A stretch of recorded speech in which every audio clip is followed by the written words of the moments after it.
Yo, what up gamers, I'm Dark, and today we got quite a few ADC changes for you with the patch 12.4 notes. So this is gonna be my, patch 12.4 ADC tier list.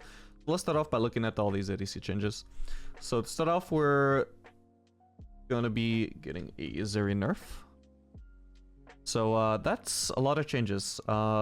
Just to summarize, there's a small hit to her passive where it now does less damage, but the execute is bigger. Sorry, that's the uncharged, yeah. And the charged one, I think the damage is the same maybe, but it also does less of a slow early on, and the slow is now shorter duration as well. Then for the Q, it has less base damage for the entirety of the game, but now its crits also apply, or it now also amplifies the extra damage that our Q does, per rank. So that's now going to be able to crit, the extra damage it does per level you put in Q. So that's going to make crit builds a little bit better. Again, they're really trying to push crit Zeri here. Also, she now does get more attack speed to AD conversion whenever she overcaps an attack speed. Then we've also got some changes to her W. The slow is now less at earlier ranks, and the cooldown is now going to be greater at later ranks and just 1 second shorter at max rank as well. It's now less of a 1.1 there. Whereas we've also got some changes to her E. Everything is getting touched here. There's nothing that's left untouched.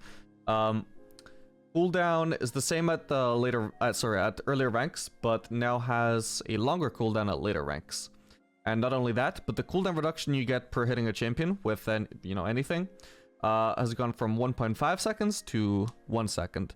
So basically, Zeri is gonna be casting E quite a bit less throughout the game. It's gonna have a much longer cooldown now. Then for her R, which is also getting hit here, bonus attack speed is now static 30% at all ranks. You don't get any extra attack speed for leveling that up anymore. And then also got some bug fixes, which is, I think, a pretty big nerf to Navori. Potentially Navori was actually quite good on her. I never got around to trying it though. Now to think about it, probably should have tried that at some point, but yeah, probably won't be worth it anymore, I imagine. Oh, and this is also big nerf to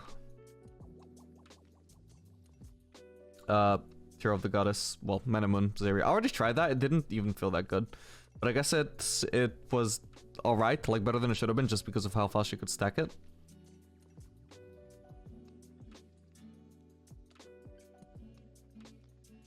Yeah, alright, so that's all the Zeri changes, and as a result of this, I mean, honestly, it's kind of hard to gauge Zeri's strength always. Like, people thought she was dog shit, turns out she was actually OP, right?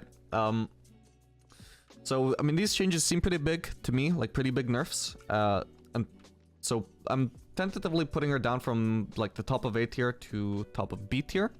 So a whole tier down. I could be wrong about that though. She could actually be quite strong. There's also, of course, the quite real possibility that suddenly crit builds might become a lot better. And that might also make me be underrating her. I don't think so though. I think it's probably just most likely that Triforce will still continue to be her best mythic, but we'll find out, I guess.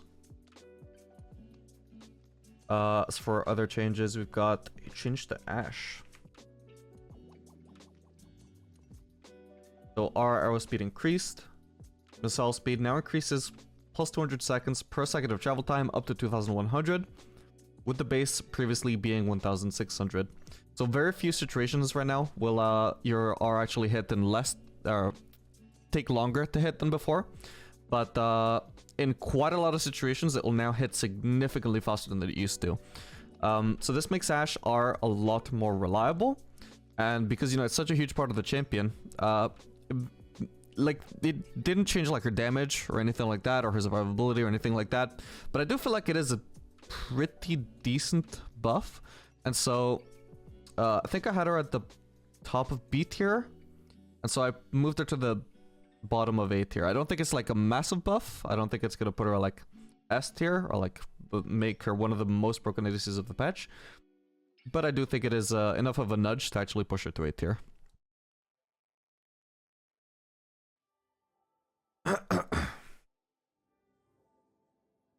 After that, we got a buff to Kalista. Welcome sight for those 3 Kalista mains. So base armor increased by 3. Very simple, just literally plus 3 armor, nothing else. These kind of buffs are always hard to gauge, especially because it really depends on the champion itself, like how much they benefit from extra defensive stats. Kalista is one of the champions who, of course, like with her hyper-aggressive playstyle, just constantly like dashing into people's faces, she definitely benefits from survivability a lot more than the average ADC. So what 3 armor exactly means, I don't know. I just know it's bigger for her than for other ADCs. How big? I don't know. Tentatively, I put her from like bottom of C tier to top of C tier. Potentially, she could actually become B tier. I doubt any more than that though, but yeah, this is a tentative change. It could be the next patch I'm going to be moving her up to B tier. We'll see, guys. That. Got a Lucian change. So key mana cost decreased 2 less mana to rank 1. And then even at rank 5, it's 10 less mana. So their reasoning is they want him to be able to use his abilities a bit more before he gets the Essence Reaver. Which seems perfectly sound. How much of a big deal that is, I don't know. I do think people are probably... It's the kind of change that people are likely to underrate. And it's not like a joke change as it sounds. Like, it is definitely going to lead to at least one situation where you get to cast 1 more ability. And that ability can be really crucial. That being said, it's not a massive change. And I already had Varus at like the top of C tier, by like... He's like significantly the best in C tier. So even though I think the Lucian change is not as small as it sounds, it's still also not big enough to move him anywhere besides where he already is. Because he's not overtaking Varus for sure. Or at least I don't think he will. And he was already better than the rest anyway, so... on top of that, we did move Kalista to the top of C tier, and he's definitely not going to be better than Kalista either, I don't think.